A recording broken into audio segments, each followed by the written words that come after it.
Hi, it's been a while, and that's partly because I got sick for 2 weeks.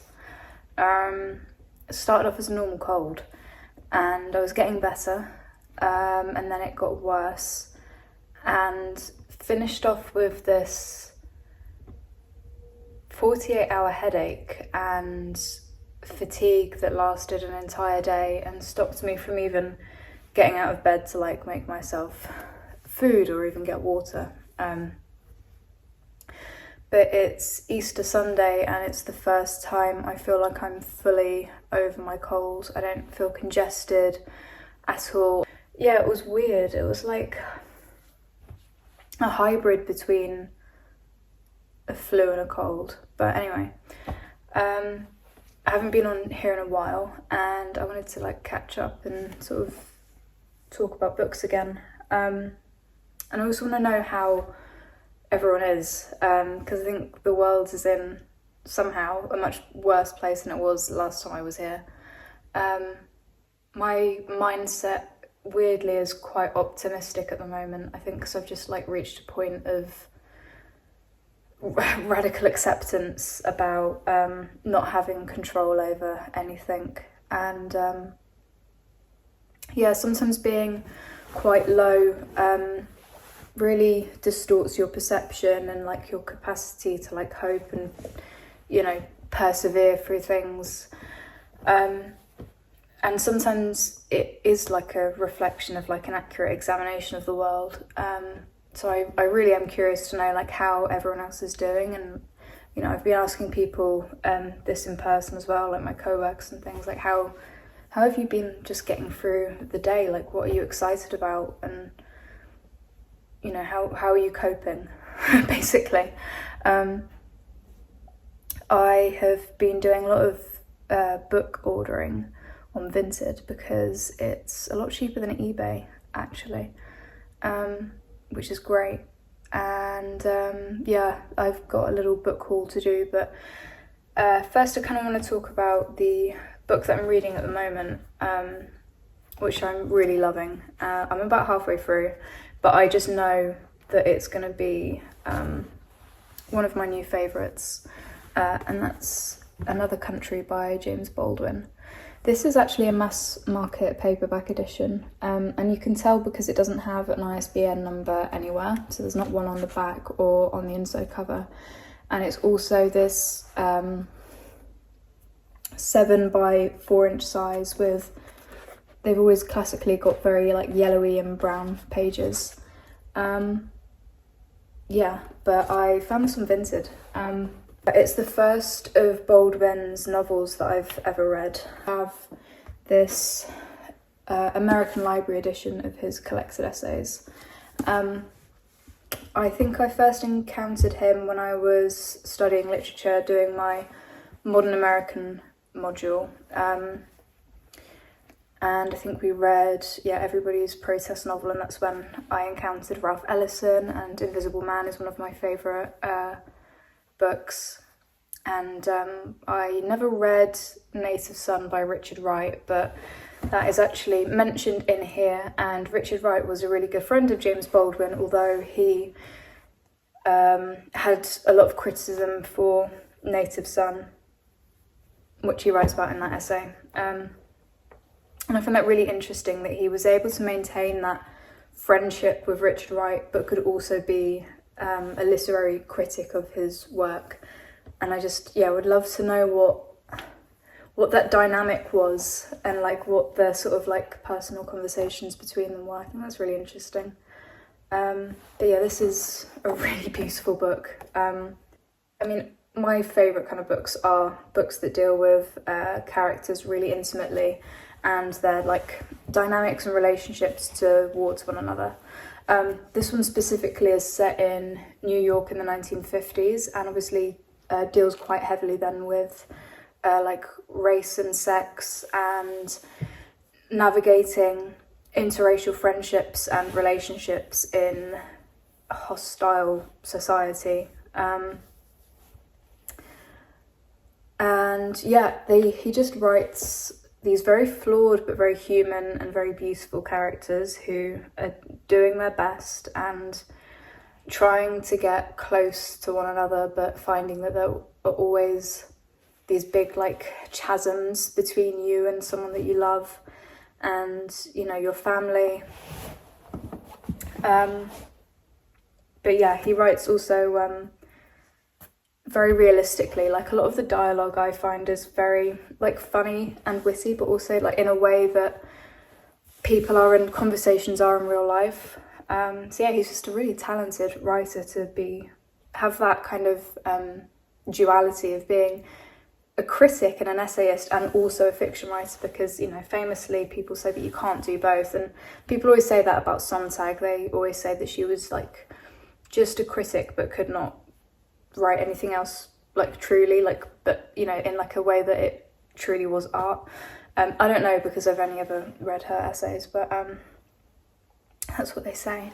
Norman Mailer said this was poorly written, and I mean, I had a hunch when I read that quote that it was maybe something to do with Norman Mailer rather than this book, but that led me to discovering that there's a essay by Norman Mailer that kind of argues, and I haven't read it, and I haven't read the response essay that Baldwin wrote, but it essentially like talks about the identity of the hipster, and this is where the term hipster came from. I didn't know this, but it is like the white American who adopts black culture. And Mailer was saying that in the face of the Cold War and nihilism, that this is what white people should do. White people should adopt the identity of the hipster and borrow from black culture because of black people's resistance to racism. He found it inspiring and kind of like romanticized it, which is the issue that Baldwin took with it. So I'd like to read that essay and Baldwin's response. And I wanted to read The Naked and the Dead, which is Mailer's probably his most famous book anyway, because I'm just interested in like classic American writers. All I knew about him before that was that episode of Gilmore Girls he was on. But anyway, now I really want to read it because I want to compare it to another country and see, okay, like, if you think you're so great, if you think, you know, this is poorly written, you know, the Naked and the Dead better completely blow me away. I actually also have some Perfume to talk about in a little bit, but we'll save that until I've done my little book haul. Yeah, basically everything is kind of a random assortment, and was just an urge to follow what I've kind of been curious about recently, just where my reading is at. I didn't really overthink these purchases. A couple of these are books that I've pined over for a long time and finally just was like, why not just treat myself and get them? And then a couple of these were like on like a spur of the moment thing, or like a consequence of a slight hyperfixation.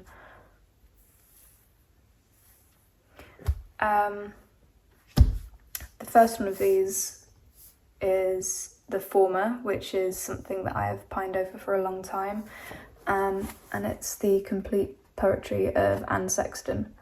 I'm really picky with poetry. I don't read much of it because I find it hard to discover poets that I really love, Anne Sexton being one of them, although I'm not as familiar with her work as I am with Sylvia Plath's, and they're obviously friends and kind of do have like a similar cadence to a lot of their poems and deal with similar themes.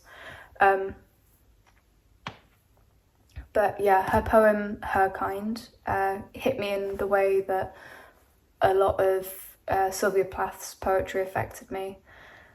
And instead of kind of like finding or like constantly seeking out new poets, which I kind of failed to find that moved me as much as her and Plath, which isn't to say that I don't think they're out there. I just think I need to put more effort into finding them. But I thought I'd rather first just get more familiar with her work and then really understand why and what it is that I love about Sexton and Plath so much. So I kind of know like what it is that I'm looking for in poetry and what it is that moves me with these poems. I really do feel like it's something that I'm missing from my life and from my reading, just poetry in general. So I want to start building like a solid poetry collection, and this is just a good start.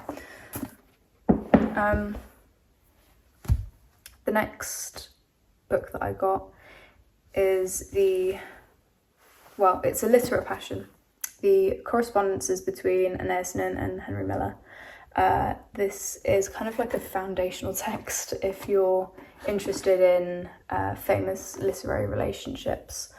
I recently watched an episode of Gilmore Girls where Rory is like learning to sext on this pager or like 2000s pre-mobile device. It's not a phone, but you can like send messages on it. I know like millennials are laughing at me, but I was not old enough to experience that kind of technology, so I don't know what it's called. But yeah, it's because Logan's away in London and they need to like keep their relationship passionate, and she picks up this to like learn how to sex, basically. Such a funny plot line. Anyway, that's not why I got the book, but it's just like a good coincidence that I happened to watch the episode that contains this like quite soon after ordering it. Still reading her diaries and really enjoying them. And yeah, this is just, as I said, like a really just like solid thing to have in the library. My library, that is.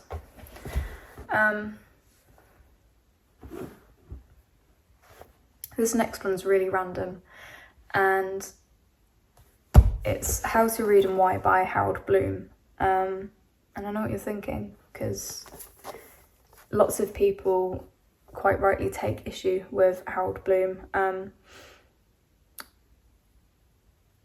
I kind of got it, apart from being interested generally in the topic of why we read and, you know, what we get out of it. I basically got it because I was listening to his interviews and lectures on YouTube to help me fall asleep. And it's a really great way to fall asleep, actually. And my God, that man loves Shakespeare. He's just always finds a way to bring up Shakespeare. But yeah, his like voice is very easy to fall asleep to. And Gutenberg Bible, whose channel I absolutely love on here, recently called him her arch nemesis in like I think her latest video, which is very funny. I never really encountered him much. I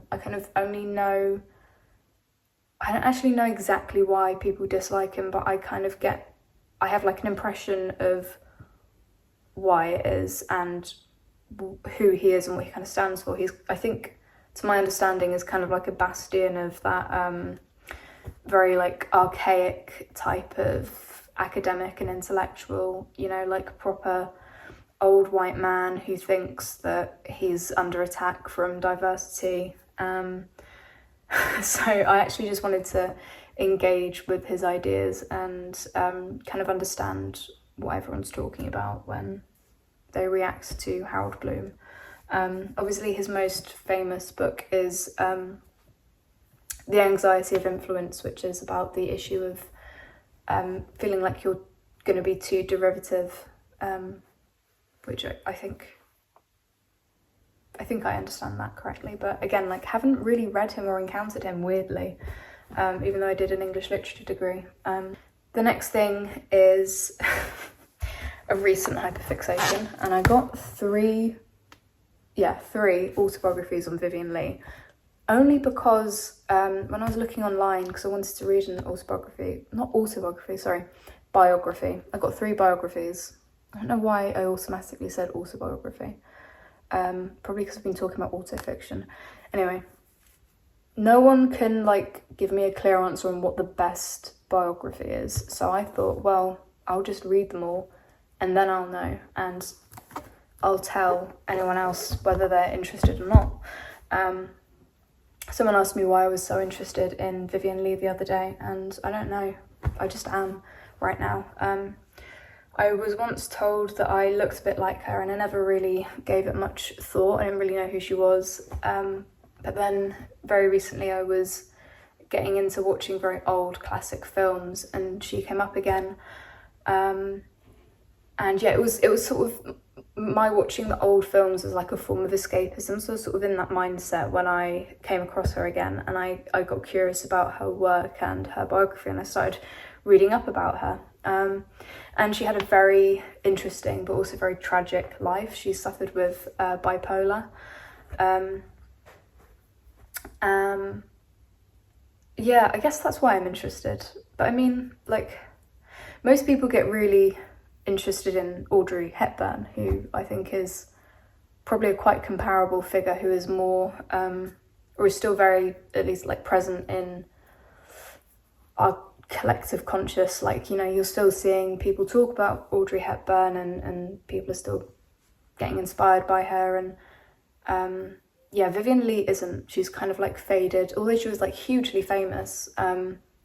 She's kind of like faded into history, and isn't particularly like present in any kind of discussion about anything, which is what I like. I think she's kind of like someone that your granddad would know, and your granddad would talk about, and you'd be like, who is that? And that's exactly what my first impression of her was. So I think that's what I like, is just having this. I think I can resonate a little bit with some of her biography, and I think getting really buried in someone else's life is like a form of escapism, like the watching the classic films was, and especially someone who existed in a time like so different to ours. She's so entirely 20th century. It's kind of like, I think this is my escapism, which is also like my alternative to doom scrolling right now. This is what I'm replacing it with. Just like pointlessly reading tons of biographies about like old actresses that no one really cares about anymore. And yeah, there will be lots of like repetitive information in here, I'm sure, but I'm just gonna enjoy doing that. I don't know, I feel like I really have to justify this for some reason, but yeah. Those were all the books that I got recently, and yeah, I got my monthly paycheck, and I have really missed having. I'm not into perfume at all. It's ridiculously expensive, and it's not in my lifestyle to be into perfume. I wish it was, but it's not. I'm not in that kind of tax bracket. And the people who are that speak about it on social media get them for free. But there's been one like perfume brand, I don't know, do you call them brands? That I've been really interested in for ages and been desperate to try. And I just decided when I got my monthly paycheck that I was going to buy some samples of like 2 perfumes that I was really desperate to try. I've got them here, and it is Regime de Fleurs, and I've got Tears and Little Flower, which is the collaboration with Chloe Sevigny, who is just, I mean, I'm obsessed with her. I've been obsessed with her since I was a teenager. Weirdly, someone also said that people used to say that I looked like her. People say I look like a lot of people, and I don't really understand what they are seeing. But anyway, yeah, I won't argue with it because, you know, I love her, but she's, you know, she's very blonde, and I'm not. Anyway, I was so excited for both of these, and this I know is like really, I think really popular on social media. Tears. I read the what was it called?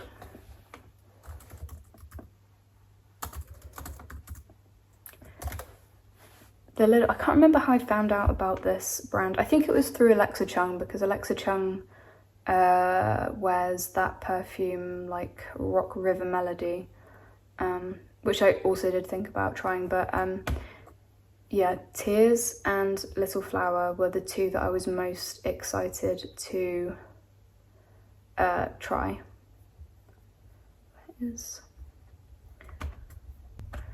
This just sounds like exactly what I would want in a perfume. I think it was Melissa said that the perfume Tears is her favourite perfume, and it reminds her of her favourite painting, Christina's World by Andrew Wyeth, which is one of my favourite paintings. And yeah, like, who doesn't want to smell like that? But yeah, I got the sample and I was like so disappointed by it. I know everyone like really loves it, but to me it smells too soapy and too like powdery. There's like this kind of dryness to it that kind of makes my nose want to itch. So I just think it's so interesting the way that perfume is so deeply personal, and what it evokes is completely dependent on your life experience. It's kind of grown on me a little bit the more that I've given it a try and let it kind of sit longer. And I've been smelling like other perfumes when I've been out, and I can tell that this is a good perfume because there's like a complexity to it that a lot of other fragrances just kind of smell very one note. Like rose floral kind of scent, and it's like a bit like there's nothing else to this. There is like a complexity and layeredness to it that I can now appreciate. As someone who really knows nothing about perfume and probably will never, but I don't really know what to do with the sample now. I'll probably give it to a friend, someone who really enjoys it and loves it, or like wants to try it. I was so disappointed about that. I really wanted to love it, but I'm kind of glad I don't, because now I'm not like tempted to like try and save up for a bottle. How much are they? I mean, $275 for 75 milliliters. Yeah, I do recommend just not listening to what anyone is saying on social media about perfumes and just like going out and trying them. I think like perfumes and perfumery has become like a really big like hot product to sell on social media recently, and it's weirdly a lot of like literary content creators who are promoting them, I think because of the fact that because you can't smell or like really sell fragrance through a screen because of the lack of ability to smell it, you have to rely on like evocative imagery and storytelling and someone being very articulate and explaining and like sort of selling this perfume to you. But it's just that, it's just marketing and it's just sales. And I say this as someone who works in not the perfume industry but works in this selling people stuff industry. Yeah, just don't buy into it. Like, you don't need a perfume to complete you and to like, you know, complete your identity. Because even, and I preferred this one, but even the Little Flower one was actually disappointing, because I really wanted this to be like change my life and be like, oh my god, this is like who I am as a person, which is just silly. But I do really like it, and it has been growing on me, and actually I like it's, yeah, I would buy, if I had the money, would buy a bottle of this and would wear it often. So I'm going to be really careful about how much I use this. But this is, yeah, it's like a lot sweeter than I expected. I think I don't know what I expected, but I sort of thought, I don't know, what you imagine it's going to be is always the potential of it is always so much more than what it actually is. But since trying a lot of and sampling and smelling like a lot of different perfumes when I've been out, I can tell that Regime de Fleurs is 100% the best perfume that I've smelled. I pretty much hate every perfume that I smell. I'm really, really picky about it. Weirdly, the only one that I like really love is the like Thé Noir from Le Labo, and I think the like perfume heads will laugh at that because I think it's like, or like Le Labo is really looked down upon, or like it's really basic or something. But maybe that's me. Maybe I'm a basic bitch. But I love the Thé Noir and Little Flower by Regime de Fleurs and Chloe Sevigny. And obviously, like, a huge part of this was just like, I want to be Chloe Sevigny, so I am vulnerable to marketing and being sold things. Oh, the other one that I wanted to try was Blood Spider Orchid, because I just love that name and that feels very me. I will tell you guys one day about the year in which I was followed by huge spiders that like literally descended from my ceiling and like were crawling over my back in the night. But yeah, it's a story for another day. Yeah, but I love the like, I find scents really comforting, and yeah, although obviously it's just consumerism and it's a way of like marketing and selling things to you that you don't need. It is such a comfort to have a smell and connection to a scent. I can acknowledge that that's a very like important sentimental thing to have, while at the same time I think there's too much perfume selling going on. But you know, if you've got the money for it, then actually it's absolutely fine to have like a bunch of perfumes and stuff. And you know, maybe I'm just kind of like bitter about not being able to afford perfume, so no, I'm perfect. What are you talking about?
Sunday 12th of April, and this is the first day in about a week and a half that we actually have Wi-Fi back in the flat.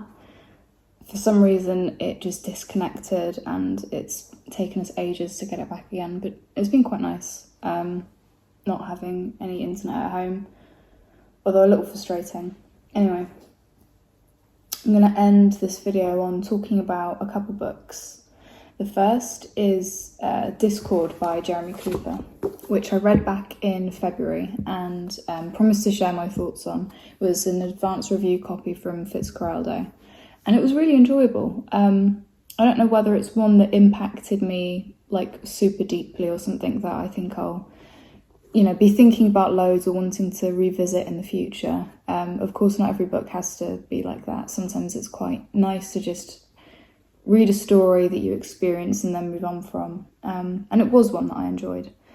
There aren't exactly spoilers for this book, but I just will be mindful about how much detail I'm going to share about the characters and how their dynamic develops, because that's kind of the basis of the whole book. So if you really want to go in completely blind to this, obviously skip. The title Discord is basically the theme that the whole book revolves around, because there are two definitions of discord, which means it's like a polysemy. I think that's how you pronounce it, polysemy. Polysemy. Because this word is a polysemy, which means it's got two definitions or two kind of like semantic contexts. The first one being a disagreement between people, and then the second refers to the lack of harmony between musical notes. So using this kind of polysemy, Cooper kind of creates a narrative that utilises both definitions. There are two main characters, Evie Bennett and Rebecca Rosen, who are brought together by Rebecca's agent to collaborate on a classical piece for a performance for the BBC Proms. This is an area of music I'm completely unfamiliar with. Classic music is not my genre at all. I only very vaguely know that the BBC Proms is like a very famous classical music festival. The chapters are organised as alternating perspectives between both Evie and Rebecca, which presents the reader with very different perspectives and interpretations of certain events and conversations that take place in the book. The chapters chart the same events in time, but one could be very short and the other could be very long to show the sort of difference in perspectives. So there's a dinner that takes place, for example, which for one character takes up the entire chapter, and for the other character is like barely a passing mention, which is kind of like the most stark example of how this, form really presents the discord between the two characters. Rebecca is a 50-year-old composer. She's middle class from East London, kind of from like an intellectual Jewish family. She's insecure, brittle, nervous and repressed and very awkward, and is actually in awe of Evie, but doesn't know how to show it. Even, I would say, there are kind of like repressed romantic feelings there. She's non-practicing in her Judaism and is quietly conservative, but is one of those people that would consider themselves apolitical. She married into like this rural farming English countryside family in Devon, and has a stepson who she's very fond of, but her marriage and her husband is a very unhappy one, and I did not like her husband at all. Evie, on the other hand, is 29, working class and northern, very self-assured, charismatic, outgoing, and confident in her performances. She's a saxophonist, and Rebecca is a composer and works with piano the most. She's semi-political, Evie, and left-wing, but like kind of hypocritical. Like she is sort of like, left-wing in theory, but then there are like spots where you're a bit like, not sure that you're really that political. Like, for example, the way that she speaks about her sister's body was like horribly fatphobic. And yeah, she's got like a very cold and cruel side to her as well. She works with Rebecca with a kind of begrudging pity and feels very at odds with Rebecca's whole personality and lifestyle. So immediately there are these huge discrepancies between the two characters, like politically, in terms of class and their generation, which doesn't necessarily mean that they can't get along or shouldn't get along, but they don't.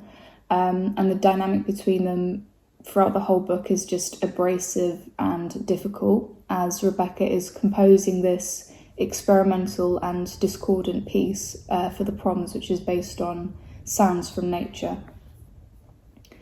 As I said, they're brought together by Rebecca's agent, who thinks or says something along the lines of that he thinks that they'll work well together, which is really funny because they are just like complete opposites and don't get on at all. But and also we never really get to know him. He kind of like fades into the background, so it's kind of like this humorous like chess move that is made at the start of the book by someone who just then doesn't like have any active role in the rest of the book. But yeah, you kind of get the idea that he's perhaps done this and is being a little bit duplicitous, but is doing it because he thinks it will be good for them to kind of put up with one another, and is sort of just putting two interesting and discordant pieces together, like you do with music, and how that can actually, with some discord and disharmony in music, can actually create something beautiful, and that is often the way that experimental music sounds. What I really liked about the book was how contemporary it was. So to the point it even references Big Ben being restored, which is something that was completed in 2022. And it's also very humorous. It's really funny, quite witty, but also painful at times, like observing how much Rebecca admires Evie and cares for Evie, whilst Evie is totally oblivious and is just putting up with like all of the irritation that Rebecca instills in her, which she manages to keep contained. Like all of these kind of things only us readers are privy to, like how much Rebecca cares for Evie and how much Evie is like just sick of Rebecca. And there's something very British in the way that that's never externalised, and it's just like constantly under the surface in their dynamic. It's also, I think Evie represents to Rebecca what Rebecca could have been. She like mirrors a lot of things that she wishes she was, and that is a real common point of envy and also contention and difficulty that I think does occur in a lot of dynamics between women from different generations. And I think, I think it's interesting that Cooper, as an older man, is interested in those kind of relational dynamics between women. And I think he wrote it really well, as he did with all of the different facets of Britishness, like class dynamics, difference in politics, especially like a very contemporary look at that, which is the kind of like Corbyn-esque Evie and then apolitical Rebecca. And the differences between like urbanness and the countryside, and also the different approaches to creating and performing art, and questioning, what makes a piece of art, like a composition or a performance, a success or a failure. So lots of really interesting things in this book. Now going back to where I started this video by talking about Another Country by James Baldwin, because I did finish it this week. This is definitely a book that's going to stay with me forever, and one that I do really look forward to reading again in the future. I, again, will try not to spoil it too much. I'll not go into too many specifics, but try and talk generally about what I liked and what it made me consider. The first point is I really loved the narrative style. Baldwin uses a like third person omniscient narrator who is like very close with all of the characters, but it allows him to guide readers across the minds and into the thoughts and emotions of the whole cast, and be able to like very quickly switch between them, as well as travelling from the present back into the past and back again, usually through like flashbacks, and sometimes even flashbacks within flashbacks, which deepens and fleshes out the characters and their relationships to one another. And that sort of control really is what influences your opinions and your feelings towards the characters. Very masterfully crafted. As I said before, all the characters are deeply flawed, which makes them very human. Yet at the same time, they are also self-aware and intelligent and have this capacity to reflect. And I loved this aspect of the book because I think, so often when I'm reading, I find that authors dumb down their characters and it's an attempt, I feel, to convey them as more realistic and not, you know, overly perfect, because they kind of lack insight. And, you know, to me that ends up being unrealistic, because I guess if you have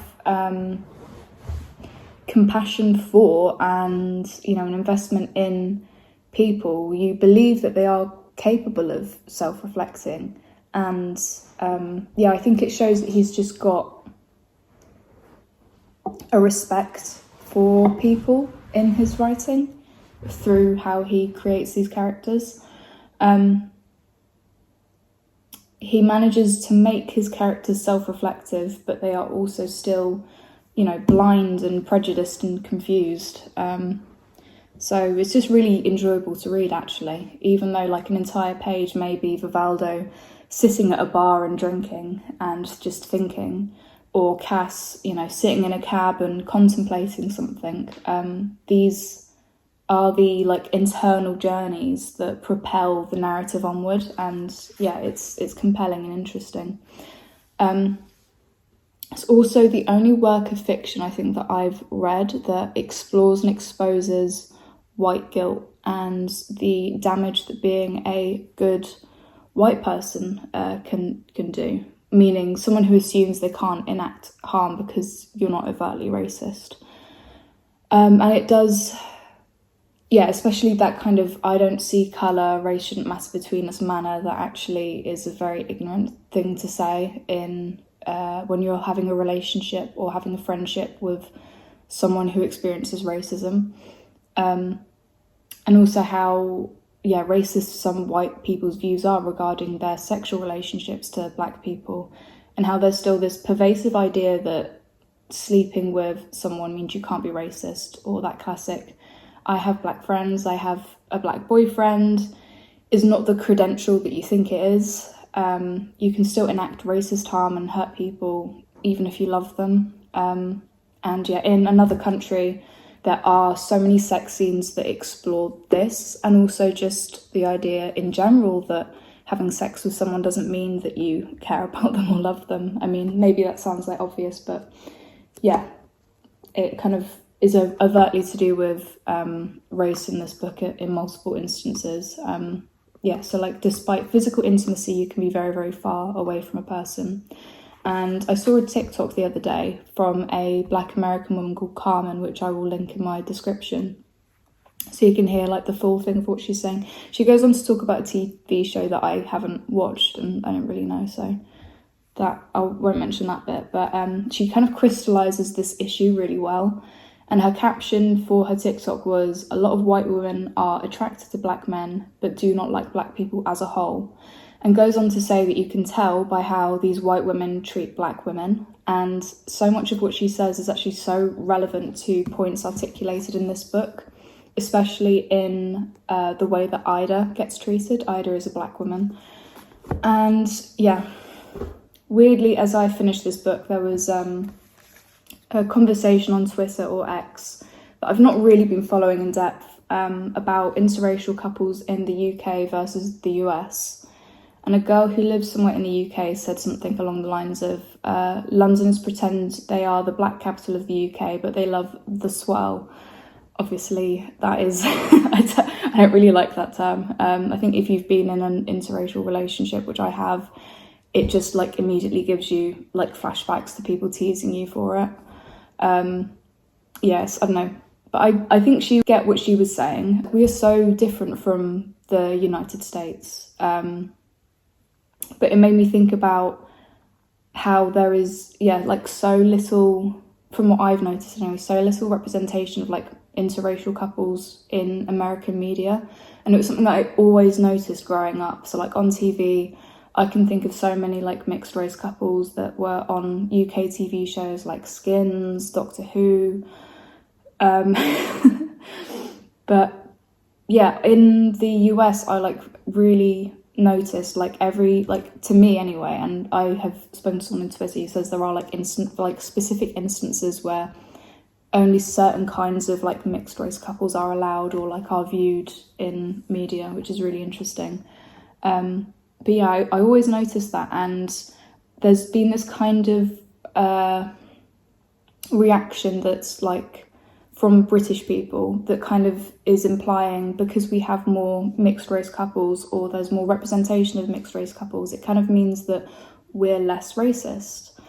And I think there's a kind of arrogance to that, and a sort of arrogance that especially white British people have, which is that, oh yeah, we're like a less racist country, which is just not true. If you speak to any kind of like British ethnic minority, you'll know that this isn't true, and it just manifests in a different way.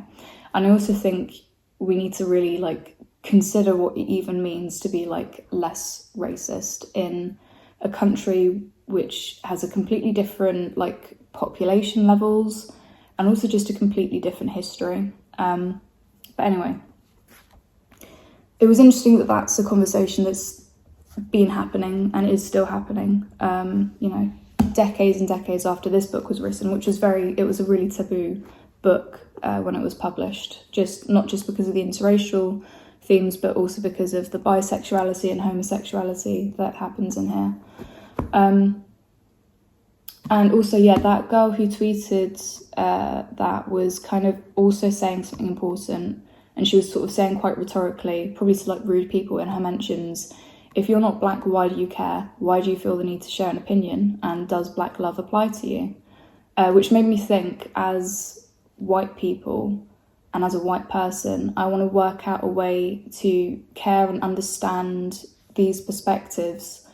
Because of course I care and always have and always will have black people in my life. So it's important to not like remain ignorant in a way that could mean like I say something that, enacts harm on someone I care about, or even just strangers in the street. Like, I think everyone should be, doing this work, because we live in a society where we're going to meet different kinds of people.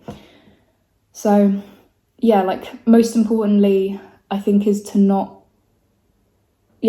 talk about this stuff without censoring ourselves and like sharing our first instinctive thoughts, which is what the white characters in Another Country do all the time, before like listening and sort of like really putting themselves in another person's perspective, especially online. Like, maybe like just don't go into people's Twitter mentions and kind of like demand education, but instead doing reading, like books like this, because there's so much information out there that, we can educate ourselves on, and taking that initiative first to go and do that before like having a conversation with someone is quite important. And I think as white people, we often get away with feeling like race doesn't affect us or isn't relevant in our lives, when it is. And it's actually a function of white supremacy that we feel that way, to like perceive whiteness as neutral. And it's hard, because I always want to have these tough conversations and explore these topics, because I think this is one important to do as white people and as a white person, and also because it's how we learn. But, in the past, I've accidentally pissed people off by sharing my opinion or my thoughts on racism that I've observed too soon. And, there's definitely the anxiety of, one, accidentally hurting and annoying people through ignorance, and two, just the experience of being scolded and told off and corrected is always unpleasant. And I think that's the thing that really holds people back, and especially holds white people back, when in like discussions about racism, which can be a good thing, because obviously there's a balance between having these conversations and then like making sure that you're not like going up to like a black person being like, oh my god, I saw this instance of racism the other day, and like, burdening people with like stuff they don't really want to hear about, when they're just minding their own business. There's that issue. But yeah, that second one, sort of the experience of being scolded and told off, and this doesn't just apply to like racism, it's also like transphobia or like homophobia, like any kind of prejudice. I think, like, it's actually really important and was essential to my development and my understanding of racism and my position as a white woman. like being scolded and told off was really important. And it required like lowering my ego and being able to take criticism and be the like target of anger and like emotion. That like actually plays out a lot in this book as well. You know, when like the white characters get their feelings hurt, when they get called out or are made to feel uncomfortable. You know, when a black character brings up the reality of racism, and you know the white character wants to just be like, oh, can't we just pretend that everything's fine, like, you know, and you know their friend is trying to talk to them about, you know, their lived experiences and how, you know, things can't just be that simple, like, you know. Anyway, going back to the kind of topic before, is that interracial couples often get used as emblematic of ending racism, which isn't true. And again, this is what this book is about, is the reality is you can love black people without really loving black people. You can find black people beautiful and attractive, but it's not enough. And that is Vivaldo all over. He does take a real beating for Rufus, his black friend, but he is far from perfect, has a very questionable and fetishistic view of black women, and he doesn't understand how Ida feels and doesn't work hard enough to see where she's coming from. I do love that nuance that Baldwin gives him, because it does feel really realistic.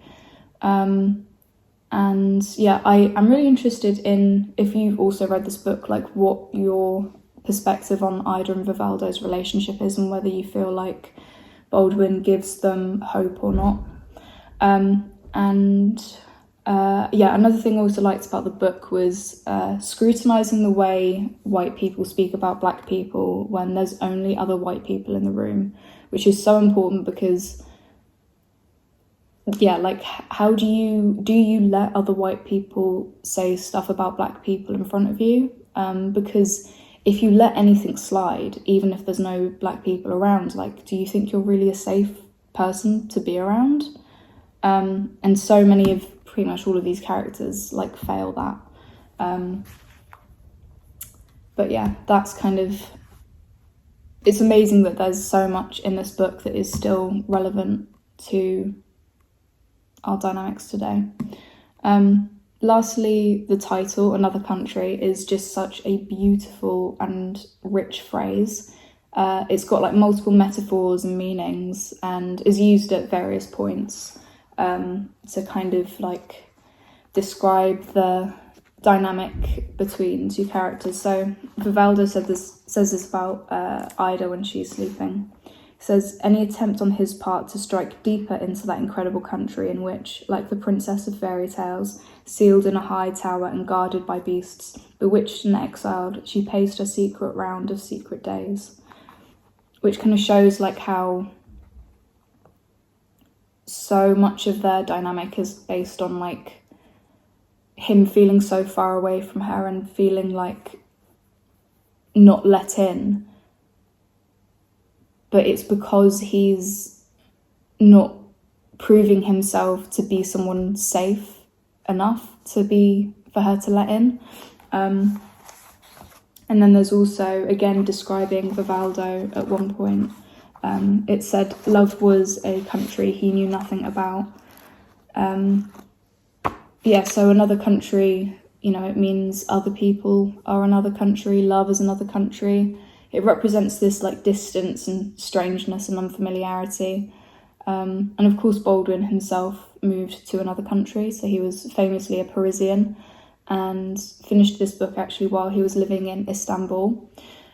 Characters in the book consider leaving America for another country in the hopes that it will solve their problems. And there's also the hope that forming a relationship can be like creating or travelling to another country, which makes me think about the wish to undo or escape from the history of like the land that you're on and the history that you've got with other people in that country. So it can be, distance can be geographical and emotional. And I actually cried at the part in which one character describes lying in bed with another character and wanting to reach out reach out to them, knowing they wanted to be held, but being, for whatever reason, unable to cross those few inches of distance between them and the other character. And it's such a, like, the way that it's set up is very masterful. Because, yeah, I won't spoil too much about, like, how that is revealed in the book, but it's just, he manages to, like, construct it in a way that hits at a really, like, powerful point. So yeah, that's all I'm going to say for now on that book. And I've seen a few people say that this is a really underappreciated work of Baldwin's, and this is, as I said, the only fiction book of his that I've read, but I'm going to say that I agree, and that it deserves more attention and adoration. So yeah, would love to see more people reading it and talking about it, because I really want to talk about it and hear what other people have to say, what they've picked up on in the book and what they think about various characters and their relationships. Also, just want to say, fuck Richard. I fucking hate Richard. If anyone else wants to talk about how much they hate Richard, please comment. But yeah, I will definitely be better at posting videos. I've got some more ideas with things to talk about and share. Yeah. That's all for now, so I'll see you soon.